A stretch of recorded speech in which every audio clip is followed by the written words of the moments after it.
Hi, Cindy Cross here, and I'm at Wagner's Rose Nursery at Kalangadoo in the southeast of South Australia. And today we're going to show you how to make an arrangement in this container here. Now it has no holes in the bottom.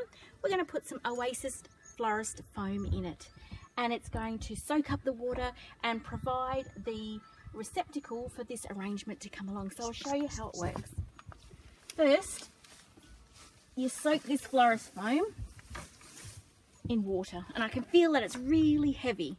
Next thing we do is we pop it into the pot, we get a knife and we trim it. It's very easy to cut, but of course we have a gap here, so we actually want to create a wedge shape and shove that in until it's firm.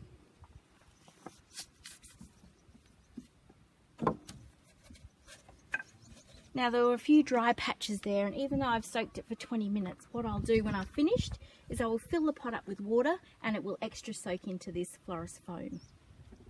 But what's good about it is, instead of holding it in your hand and trying to do an arrangement one-handed, you can push in all of the things into the arrangement, stand back, look at it, turn around and check how it goes. So here is the 3 F's to floral arranging and getting it a really good, display. One is foliage, and the next one is filler, and the next one is the focal. Now I'm at Wagner's Rose Nursery, so the focus, the amazingness part of the flowers are already here, and I've brought some gum leaves. This is a wattle, and I've found some pear tree foliage, and we found some hips here. Now we're really guided by this particular rose here, which is called Honey Dijon, and it is sort of a mustardy colour. Actually, it's a perfect name for it. Absolutely stunning cut flower, and so unusual I couldn't help but wonder if some rose hips would look good next to it, and yes it does. So I'm going to start by putting in the foliage.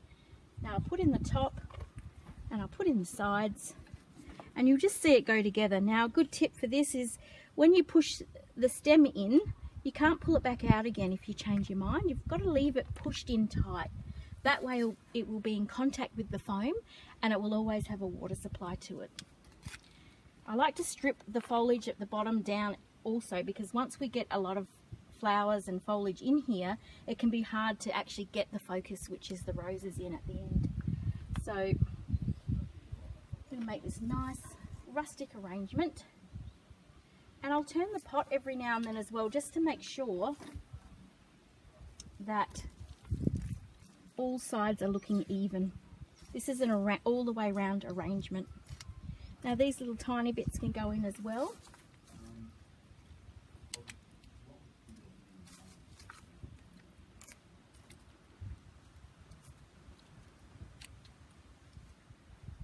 So that's a pretty good base of foliage to start. You can see it's kind of going to be a dome shape. Okay, so next, so that's one foliage. Now, just because I couldn't help myself, I was feeling so autumnal. And next I'm going to pop in this russety red autumnal pear tree foliage, just to give that little bit of russet.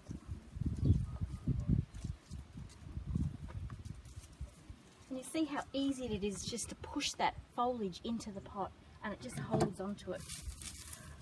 I'm also going to put a cheeky little, some phalaris bunches in, but right at the end for that. So we'll see what gaps I've got at the end. Next is the filler. Oh dear, I'm not as excited about pushing this in, I've got to be honest.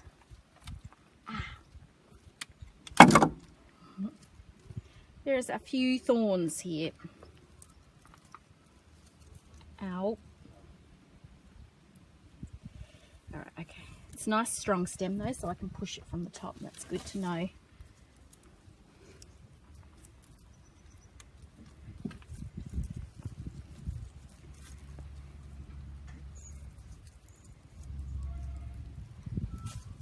Beautiful.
one more for this side.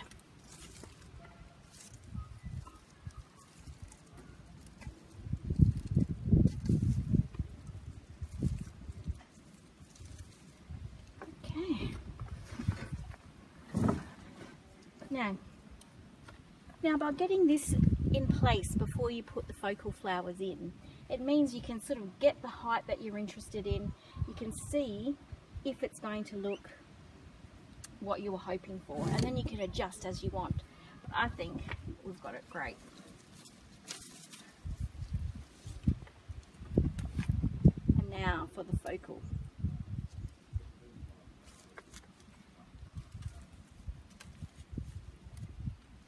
My goodness. Honey Dijon, you make my heart beat.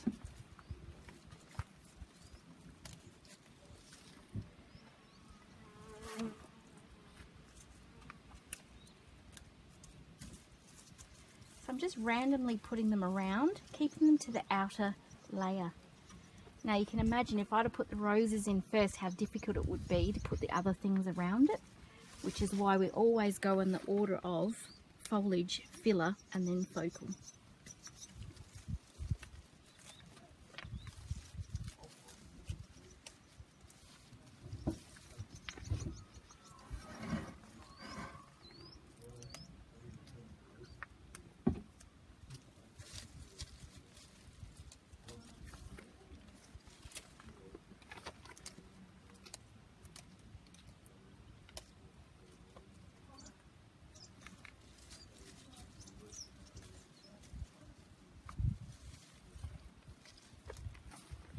Also, when you're doing arrangements and you're putting in the focal part, you try and put the big flowers at the base, and the flowers that are in bud tend to go towards the top.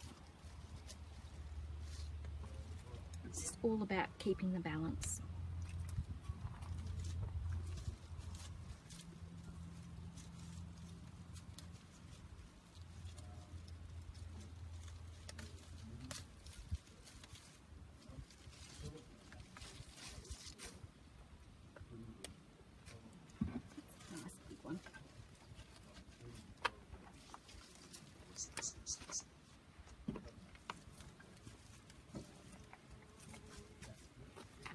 The more I see this, the more I can't wait to see what the phalaris stems look like.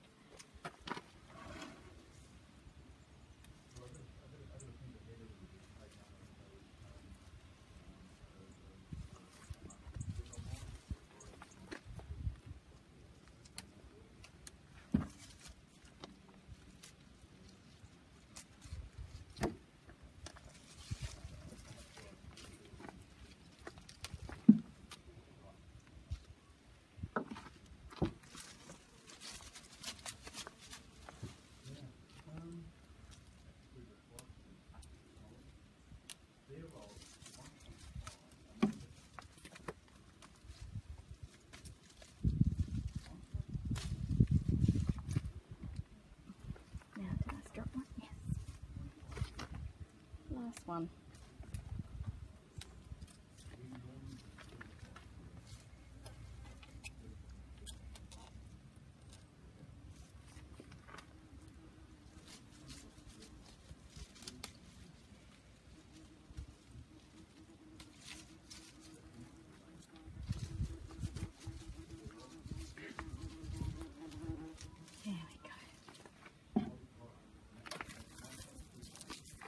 Ooh, it's going to be very, very gorgeous.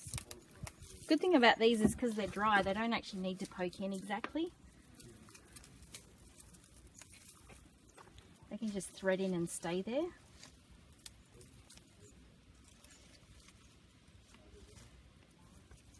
I just love being able to go and use what you've got and put it into something that is stunning.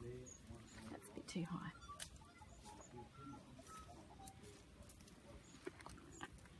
No, actually, it's too high.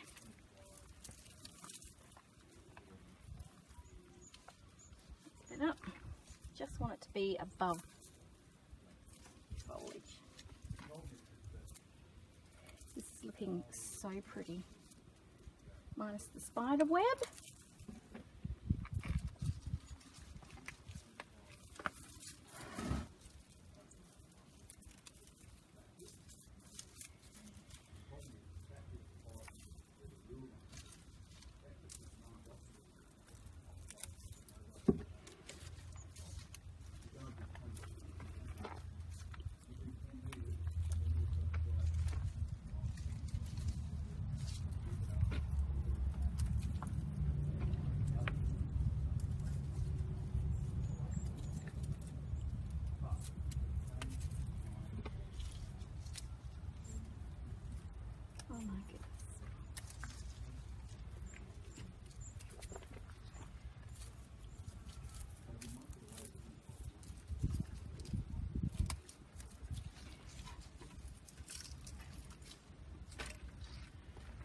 Well, let's just have a little look.